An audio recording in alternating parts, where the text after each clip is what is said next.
препораките кои што се насочени кон домашните компании се да ги зголемат своите инвестиции во технологија и технолошки напредок, се со цел да се доближат до мултинационалните компании, меѓутоа исто така да обрнат внимание на правилната имплементација на сертификатите и стандардите кои што се побарани. Од друга страна, дел од препораките се насочени и кон мултинационалните компании, а тоа значи да ги ревидираат потенцијално нивните политики за набавки и исто така да се отворат повеќе за домашните компании.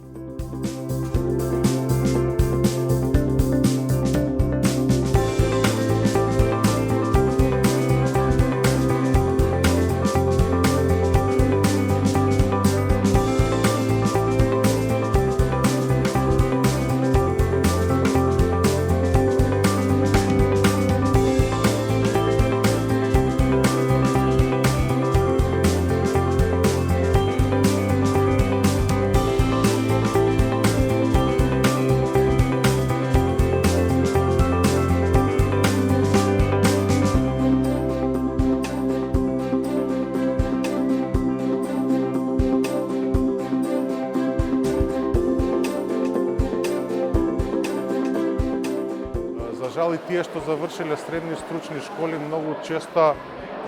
им недостасуваат основните познавања кои што би требало да ги поседуваат за да сепак завршат некакво формално образование. Треба да се возобнови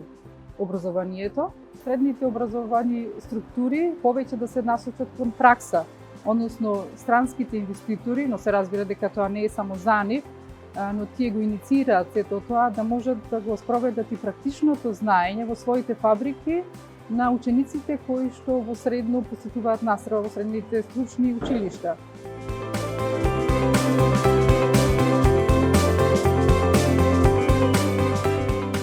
Тоа значи дека на последните повици веќе имаме малку поизбалансирана структура на компании по дејности, така што да кажем ако до пред години и пол 95% од апликантите и корисниците на средства се IT компании, сега веќе тој однос е можеби 60-40. Повторно во полза на IT компаниите, меѓутоа како што кажав имаме и 16 други дејности.